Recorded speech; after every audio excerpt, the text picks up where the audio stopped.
قارون کا واقعہ۔ مصر میں ایک شخص تھا، نام قارون تھا، لیکن تھا بہت بخیل اور کنجوس۔ اس کے پاس دولت کی کوئی کمی نہیں تھی۔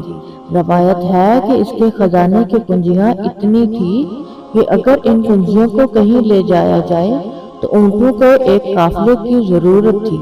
چابیاں بھی اتنی تھی کہ ان کے بوجھ سے اونٹ بیٹھ جاتے تھے، لیکن وہ اپنا خزانہ غریبوں اور محتاجوں پر خرچ نہیں کرتا تھا، بھوکوں کو کھانا نہیں کھلاتا تھا، نہ کسی کو تن ڈھانپنے کے لیے کپڑے پہناتا۔ حضرت موسیٰ علیہ السلام قارون کو ہدایت کرتے کہ اللہ نے تمہیں بہت دولت دی ہے، آخر یہ دولت کس کام کی؟ یہ دولت تو دنیا میں رہ جانے والی ہے، اللہ کے نام پر غریبوں اور محتاجوں کو دو۔ قارون جواب دیتا کہ دولت تو میں نے اپنی عقل سے پیدا کی ہے، یہ میری مرضی ہے کہ میں کسی کو نہ دوں یا دوں۔ حضرت موسیٰ علیہ السلام کہتے ہیں، مال میں سے زکوٰۃ سے نکال کر غریبوں کا بھلا ہوگا اور تمہیں دعائیں دے گے، خدا تم سے راضی ہوگا۔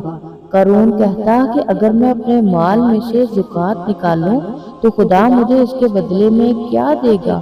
حضرت موسیٰ علیہ السلام نے فرمایا کہ تیری آخرت سنور جائے گی۔ وہ موسیٰ پر الزام لگایا کرتا تھا کہ موسیٰ میری دولت چھیننا چاہتا ہے۔ صرف یہی نہیں بلکہ موسیٰ علیہ السلام کی پاک بازی پر دھبا لگاتا اور بہتان باندھتا تھا۔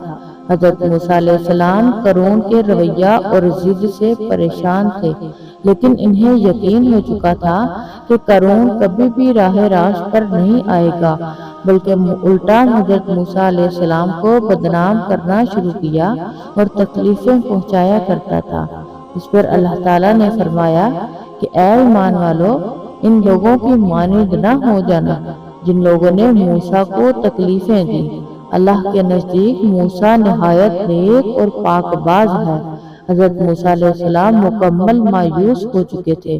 انہوں نے اللہ سے فریاد کی تو اللہ نے حضرت موسیٰ علیہ السلام سے فرمایا کہ اپنا عصا زمین پر مارو۔ حضرت موسیٰ علیہ السلام نے زمین پر عصا مارا تو زمین پھٹ گئی۔ حضرت موسیٰ علیہ السلام نے زمین سے کہا کہ اے زمین، تو قارون کو اپنے اندر سمو لے۔ اللہ نے موسیٰ کی دعا سن لی، زمین نے اپنا سینہ کھول دیا، زمین آہستہ آہستہ پھٹنے لگی۔ قارون ایک ہی بات دہراتا رہا کہ موسیٰ میری دولت پر قبضہ جمانا چاہتا ہے۔ پھر موسیٰ نے فرمایا، اے زمین، اس کی دولت کو بھی اندر سمو لے۔